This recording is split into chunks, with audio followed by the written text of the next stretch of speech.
Hello guys, welcome to Shweta classes YouTube channel and this is Shweta Tomar. एक बार फिर हाजिर हूँ आपके सामने एक नया चैप्टर लेकर जिसका नाम है हीट, है ना।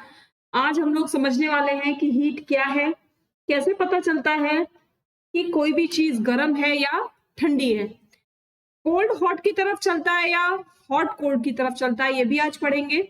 इस चैप्टर को भी मैंने 3 पार्ट्स में डिवाइड किया है। आज फर्स्ट पार्ट पढ़ेंगे इसका और देखेंगे कि क्या कितना हम सीख पाते हैं, ठीक है। इससे पहले के सभी चैप्टर कंप्लीट हो चुके हैं, अगर आप लोगों ने नहीं देखे तो एक बार प्लेलिस्ट में जाकर चेक करेंगे। क्लास 6 की जो क्लासेस हैं, क्लास 6 की जो क्लासेस हैं साइंस की, वो कंप्लीट हो चुकी है, उनकी भी एक प्लेलिस्ट तैयार हो चुकी है। आप उन्हें भी बड़े आराम से जाकर 1 बाय 1 देख सकते हो और अपने सिलेबस को टाइम टू टाइम कंप्लीट कर सकते हो, ठीक है। चलिए आज चलते हैं नए चैप्टर की तरफ, heat. We wear woolen clothes during winter when it is cold outside। हम लोग क्या करते हैं जब हमको बहुत ज्यादा ठंड लगती है या बाहर ठंडा मौसम होता है तो हम क्या पहनना स्टार्ट कर देते हैं, हम गर्म कपड़े पहनना स्टार्ट कर देते हैं। क्यों करते हैं ऐसा? क्योंकि बाहर ठंड होती है और गर्म कपड़े हमको गर्मी देते हैं, ठीक है ना। Woollen clothes keeps us warm, we prefer to wear light colour cotton clothes when it is hot. और गर्मियों में हम क्या करते हैं, गर्मियों में वही हम कॉटन के कपड़े, हम सिंथेटिक भी नहीं पहन पाते गर्मियों में, है ना, हम केवल कॉटन के कपड़े पहनते हैं। क्यों पहनते हैं कॉटन के कपड़े? क्योंकि जो कॉटन के कपड़े होते हैं वो हमारे स्वेट को एब्जॉर्ब कर लेते हैं और हमारी बॉडी को कूल रखते हैं, है ना। और वो भी लाइट कलर के, ब्लैक कलर नहीं पहनेंगे, डार्क ग्रीन कलर नहीं पहनेंगे, मतलब जो कलर हमारी बॉडी को ठंडा रख सकते हैं, ऐसे कलर जो हीट को एब्जॉर्ब नहीं करते, हीट को रिफ्लेक्ट कर देते हैं, ऐसे कलर के कपड़े हम पहनना गर्मियों में पसंद करते हैं। These give us a feeling of coolness। और ये हमको क्या देते हैं, ठंडक का एहसास कराते हैं, इसीलिए पहनते हैं ना हम गर्म कपड़े। अभी गर्मियां हैं, आप लोगों ने भी सबने कॉटन क्लोथ्स पहने हुए होंगे, है ना। ना किसी ने कोई सिंथेटिक पहना होगा, ना किसी ने पॉलिस्टर पहना होगा, ना किसी ने वूलन पहना होगा। क्यों? क्योंकि it is a time of summer, और समर में क्या होता है, हमें बहुत गर्मी लगती है और बहुत ज्यादा हमको स्वेट आता है ना। In winter you feel cold inside the house. ठंडियों में हमको घर के अंदर ठंड लगती है। If you come out in the sun, लेकिन जब हम सन की धूप में आते हैं, यू फील वार्म, तो आपको कैसा फील होता है, गरम गरम फील होता है। इसीलिए हम क्या करते हैं, सारा दिन हम धूप में, सूरज की धूप में बैठे रहते हैं ना। अगर कोई काम नहीं है तो हम सुबह से लेके शाम तक उस धूप में बैठे रहते हैं। In summer you feel hot even inside a house. और गर्मियों में क्या होता है, जहां ठंडियों में हम सूरज को ढूंढते हैं, वहीं गर्मियों में हम सूरज से बचते घूमते हैं कि अंदर चलो, बाहर नहीं निकलना, सुबह निकलेंगे, शाम निकलेंगे, अभी नहीं जाएंगे, है ना। ऐसे हम लोग सोचते रहते हैं और घर के अंदर भी हमको बहुत ज्यादा गर्मी लगती है। How do we know whether an object is hot और कोल्ड? आपको कैसे पता चलता है या हमको कैसे पता चलता है कि कोई भी ऑब्जेक्ट गर्म ठंडा है? How do we find out how hot और कोल्ड एन ऑब्जेक्ट इज? और हम कैसे पता कर सकते हैं कि कोई भी ऑब्जेक्ट ठंडा है या गर्म है? तो इसी के बारे में आगे चर्चा करने वाले हैं। जल्दी से चलते हैं अपने आगे के चैप्टर की तरफ, hot and cold. In our day to day life we comes across a number of object. हमारी डेली लाइफ में हम बहुत सारे ऑब्जेक्ट से होकर गुजरते हैं, यानी बहुत सारे ऑब्जेक्ट्स हम सुबह से लेकर शाम तक यूज करते हैं। Some of them are hot and some of them are cold. कुछ ठंडे होते हैं, कुछ गर्म होते हैं। जैसे आप चाय कॉफी पियोगे तो कैसी होगी, हॉट होगी। और जब आप आइसक्रीम या कोल्ड ड्रिंक लोगे तो वो कैसी होगी, वो कोल्ड होगी, है ना। कैसे पता चला? आपने उसको टच किया, टच करने से आपको पता चला कि टी और जो कॉफी थी वो तो हॉट थी, और अगर आप कोल्ड कॉफी पी रहे हैं, आप कोई आइसक्रीम खा रहे हैं, आप कोई कोल्ड ड्रिंक जूस पी रहे हैं, तो वो कैसा है, ठंडा है ना। We see that some objects are cold while some are hot. You also know that some objects are hotter than other while some are colder than other। साथ ही साथ हम ये भी तो देखते हैं कि एक तो होता है ऑब्जेक्ट ठंडा और एक होता है बहुत ठंडा। एक होता है ऑब्जेक्ट गर्म और एक होता है बहुत गर्म। तो कुछ ऑब्जेक्ट्स ऐसे होते हैं जो बिल्कुल कुछ गर्म होते हैं, जिनको हम टच कर सकते हैं, लेकिन कुछ ऑब्जेक्ट ऐसे होते हैं जो उनसे ज्यादा गर्म होते हैं और हम उनको टच नहीं कर पाते, है ना। इसी तरीके से कुछ ऑब्जेक्ट्स ऐसे होते हैं जो ठंडे होते हैं, जिनको हम इजीली ड्रिंक कर पाते हैं या इजीली ईट कर पाते हैं, लेकिन कुछ ऑब्जेक्ट इतने ठंडे होते हैं कि जिनको ना तो हम टच कर पाते हैं, ना उनको हम ड्रिंक कर पाते हैं, ना उनको हम ईट कर पाते हैं। ठीक है, how do we decide which object is hotter and then the other. अब कैसे डिसाइड करेंगे कि कौन सा ऑब्जेक्ट दूसरे ऑब्जेक्ट से ज्यादा गर्म है या ज्यादा ठंडा है। We often do it by touching the object. कैसे पता करेंगे? सिंपल बात है, हम उसे टच कर लेंगे। भाई आपके सामने चाय का कप रखा है, दूर से तो आप नहीं पहचान पाओगे कि वो गर्म है कि नहीं। कैसे पहचानोगे? आप उसको टच करोगे ना, है ना। जब आप उसे टच करोगे तभी तो आपको पता चलेगा कि कोई ऑब्जेक्ट गर्म है, और कितना गर्म है, आप उठा सकते हो कि नहीं उठा सकते। ये सब कैसे पता चलता है? टच करके। But is our sense of touch reliable? जो हमारा सेंस ऑफ टच है वो रिलायबल है या नहीं, ये इसके ऊपर डिपेंड करता है। अगर आपके हाथों की जो स्किन है वो आपको फीलिंग नहीं देती, यानी आप गर्म टच करो, आप ठंडा टच करो, तो आपके हाथों की या जिस बॉडी के पार्ट से आप टच कर रहे हो वो अगर आपको फीलिंग नहीं देगी कि आपका जो ऑब्जेक्ट है ठंडा है या गर्म है, तो आप कभी पता नहीं कर पाओगे। यानी आप ये कह सकते हो कि अगर आपकी बॉडी पर कहीं डेड स्किन है, तो डेड स्किन पर आप कितना भी ठंडा टच कर लो, कितना भी गर्म टच कर लो, है ना, आप कभी नहीं बता सकते कि आपका जो ऑब्जेक्ट है इट इज हॉट और इट इज कोल्ड। इसी तरीके से जो पर्सन कोमा में होता है, ठीक है, जो पर्सन कोमा में होता है उसका भी ब्रेन वर्क नहीं करता और वो भी आपको फीलिंग्स नहीं बता पाता कि he is feeling good or he is feeling bad, now he is feeling cold or he is feeling hot। ठीक है, टेक 3 लार्ज मग्स। अब यहां पर एक छोटा सा एक्सपेरिमेंट है। क्या किया, 3 बड़े मग ले लिए, उन पर नाम डाल दिया ए बी सी। ठीक है, A B C. Put cold water in mug A and hot water in mug B. इसमें क्या किया, कोल्ड वाटर है, इसमें क्या किया, हॉट वाटर है। ठीक है, mix some cold water and hot water in mug C. अब इस वाले मग सी में इसको कोल्ड और हॉट को मिक्स कर लिया, यानी इसमें बहुत कोल्ड है और इसमें बहुत हॉट वाटर है। Now dip your left hand in mug A. अपने हाथ को मग ए में डालो, डाल दिया, कैसा फील होगा। And right hand in mug B, और सीधा हाथ किस में डाला, बी में डाला। ये ए है, ये बी है और ये सी है।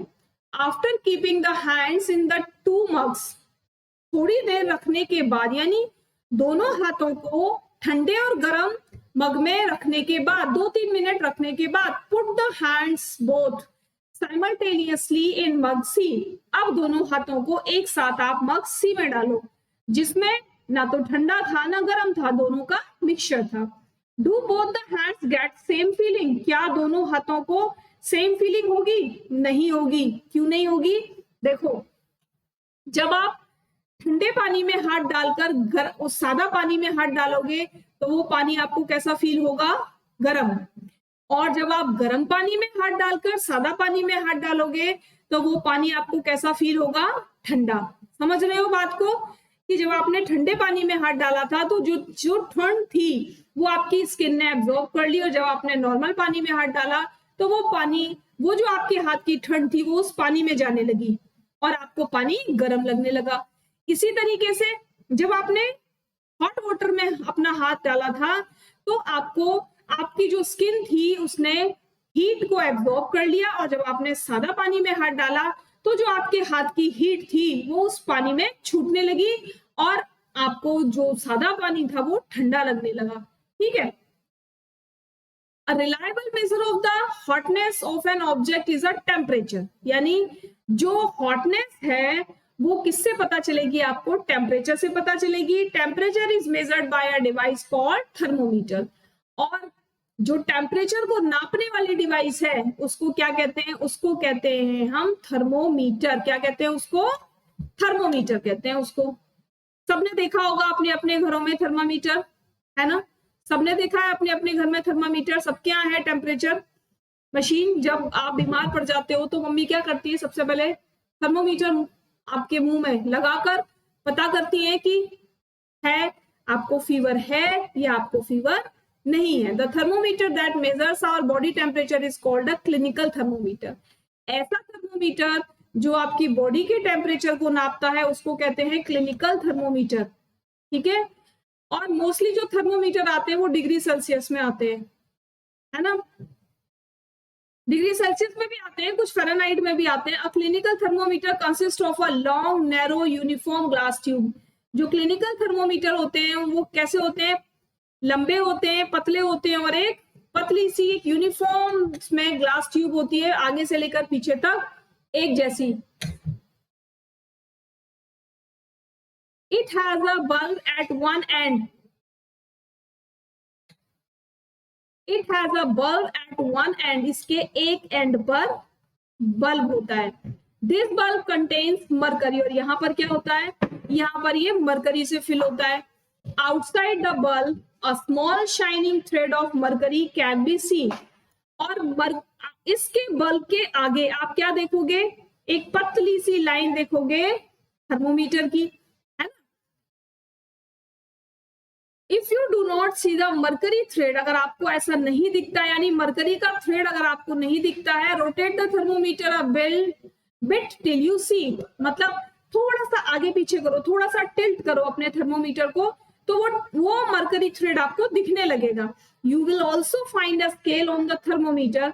और थर्मोमीटर पर ये देखो स्केल भी बने हुए हैं ना, ये डिग्री सेल्सियस में बने हुए हैं, और ये आपको फ़ारेनहाइट में भी मिलेंगे, ठीक है। The scale we use is the Celsius scale indicated by degree Celsius। यानी सेल्सियस में जो स्केल बना हुआ होता है वो ऐसे डिनोट किया जाता है, उसको ऐसे शो किया जाता है कि पहले डिग्री बना देंगे फिर सी बना देंगे, ठीक है। तो ये क्या था, ये है हमारे डिजिटल थर्मोमीटर। वो आपका क्लिनिकल था, ये थोड़ा सा डिजिटल है। आजकल हम लोगों को ज्यादा आराम में रहने की आदत पड़ गई, तो हम लोग उस क्या बोलते हैं, मरकरी थ्रेड को देखना बहुत मुश्किल पड़ जाता है। तो अब हमारे लिए एक ऐसे थर्मोमीटर आ गए जहां पर हमको केवल पढ़ना होगा कि कितना टेम्परेचर आपकी बॉडी का है। The normal temperature of human body is 37 degree Celsius. और फ़ारेनहाइट में अगर बोले तो 98.6 डिग्री फ़ारेनहाइट, ठीक है। ये नॉर्मल बॉडी का टेम्परेचर होता है। Note that the temperature is stated with its unit. और टेम्परेचर को हमेशा उसकी यूनिट के साथ लिखते हैं। समझ के बात को कि अगर डिग्री सेल्सियस में पूछा जा रहा है तो 37 डिग्री सेल्सियस, और अगर फ़ारेनहाइट में पूछा जा रहा है तो 98.6 डिग्री फ़ारेनहाइट।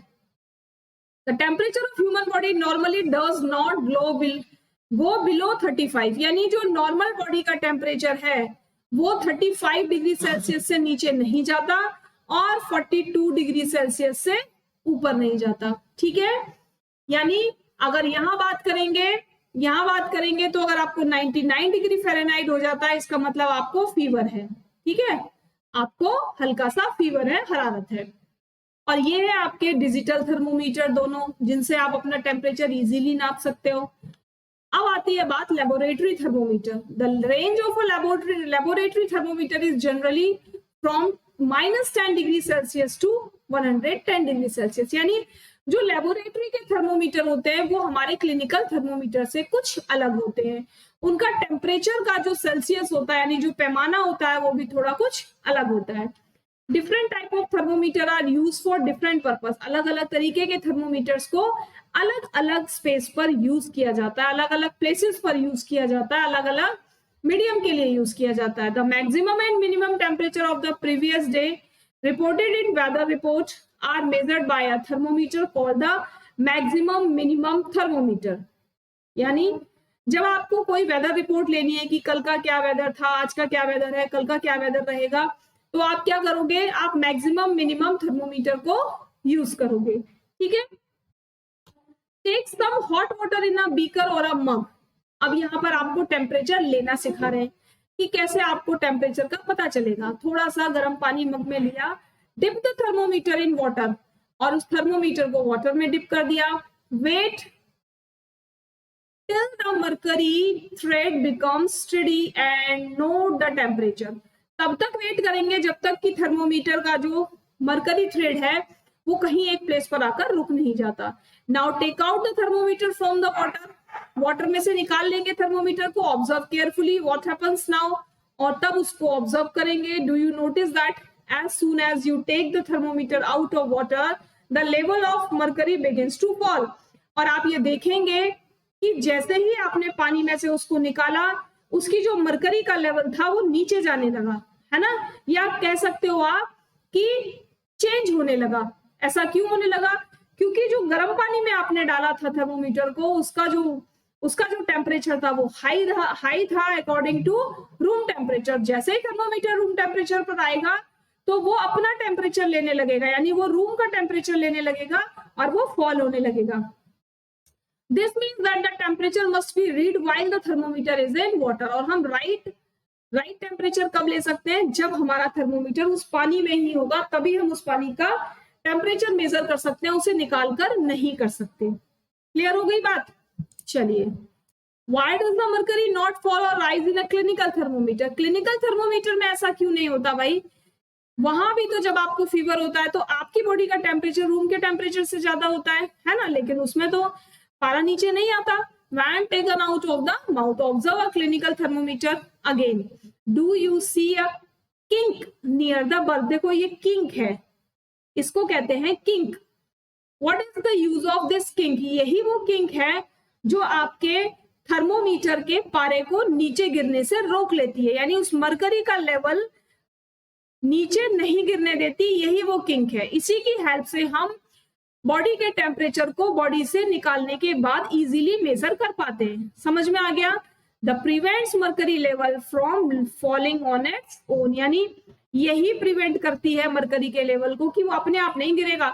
जब तक आप उसको झटकेंगे नहीं नीचे की तरफ, तब तक वो नहीं गिरेगा।